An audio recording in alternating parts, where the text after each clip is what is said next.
My name is Mugerwa Twib, registration number 2024 BIT 008. The quotient is Object-Oriented Programming 1. Course name Bachelor of Science in Technology. I'm here to take you through the keywords in Java. The first word is class. When we talk of class as a word used in Java, it's used to define a class which is blueprint. An example of this word class is public class, my class, curly bracket, class body. And that's the word. The first word is class, and that's the example of that first word. The second word is protected. In Java, we have the word protected, which simply means an access modifier that allows access within the same package and subclasses. This protected allows the access within the same package and subclasses. An example of the protected word as used in Java, it starts with the public class, that's my class, then protected my values assigned to 10 is assigned to 10. The third word is called public. This word public is an access modifier that makes a class, method, or variable accessible from any other class. So that's the word public. Is access modifier that makes class, method, or variable accessible from other class. So this means that this public, it combines a class, a method, and variable accessible. That's what it combines. Example, it's public class, my class, then public int my var.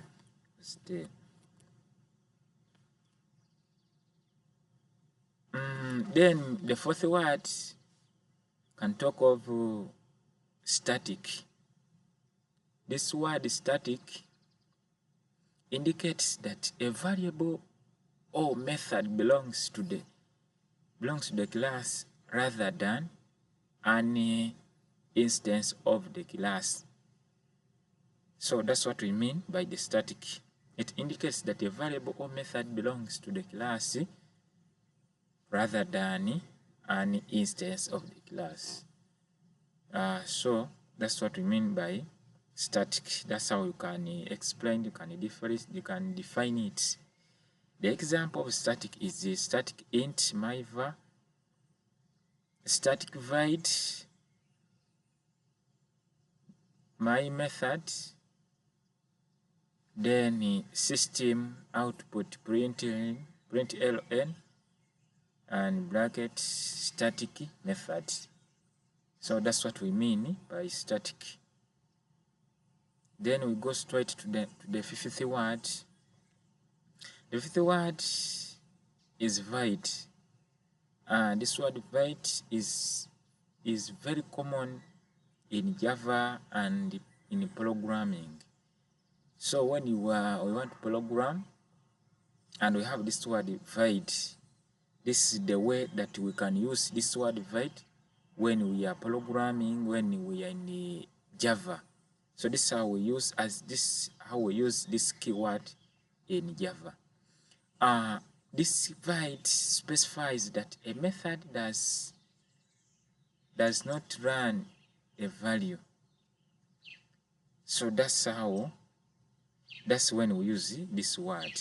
When the method does not return a value, that's when we use this word void. Example of void, you have void my method, then system output print ln.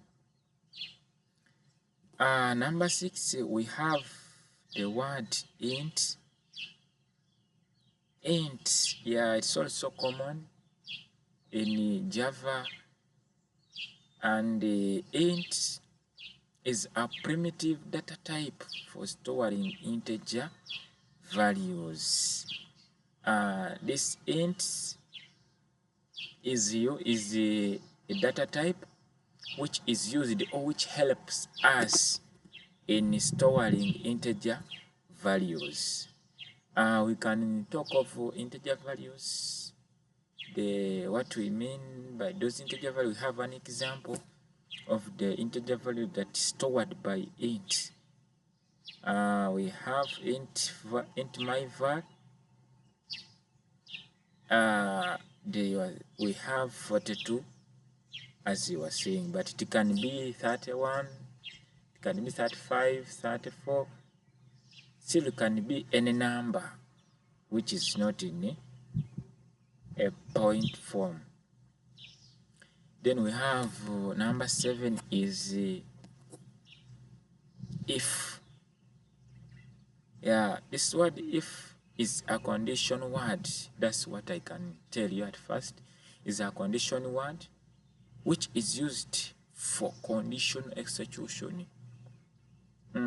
We use this word if when we want to talk about, or we are in a condition, to run a condition, to estimate whether, assuming if it has happened, what could have happened.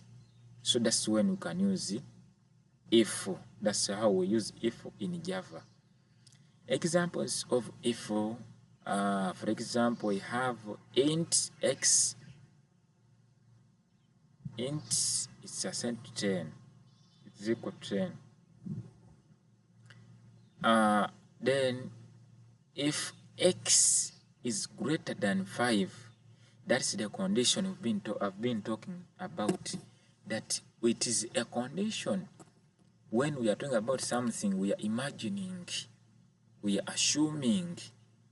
So here, that's why we are saying that if x is greater than 5, that if x is greater than 5, then you print ln x is greater than 5. So the result from this if, it gives you that that means that x is greater than 5. That is how we use if. Then next we have else. Yeah, else. This also a condition word as a keyword used in Java. This word is used majorly used with if. It goes with if when you are using it in Java. To execute a block of code when the condition is false. Yeah, this one is brought when you want to execute a block of code when the condition is not true or when the condition is false.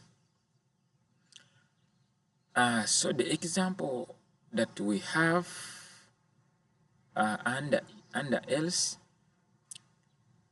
we have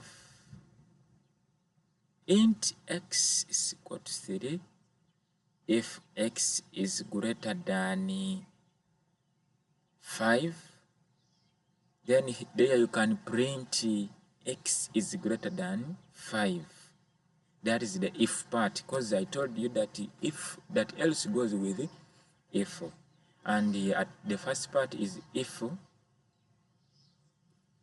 that is if that we've printed x is greater than 5. Then on the else side, here we talk about we print this else, we print x is less than or equal to 5. So that is what we call the else part. It just goes with if, but it comes after the if part while using it in Java. We have number 9 is for. Yeah, our keyword called for is a loop used to iterate a block of a specific numbers of times for. So it is a loop. Yeah, for is a loop used to iterate a block of code a specific number of items. So examples that we have under for is a for open bracket int I equals 0, I is less than 5, then I complement. System output print ln, so we can print I equals I plus I. Number 10, we have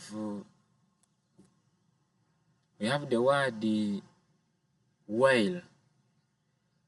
While is a loop that executes a block of code as long as the condition is true.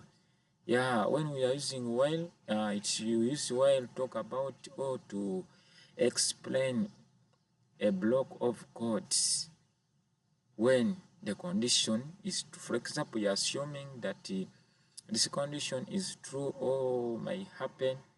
That's how we use this while. For example, we have int I equals 0 while I is less than 5. So that's how we can print. Then number 11, we have return. Return is used to exit a method and optionally return a value in return a value. Used to exit a method and optionally return a value. Yeah, when we are returning, this return is used in Java when we return a value. Example we have int add, int a, int b. So you are seeing the value that we are returning a and b. So those are the values that we are returning.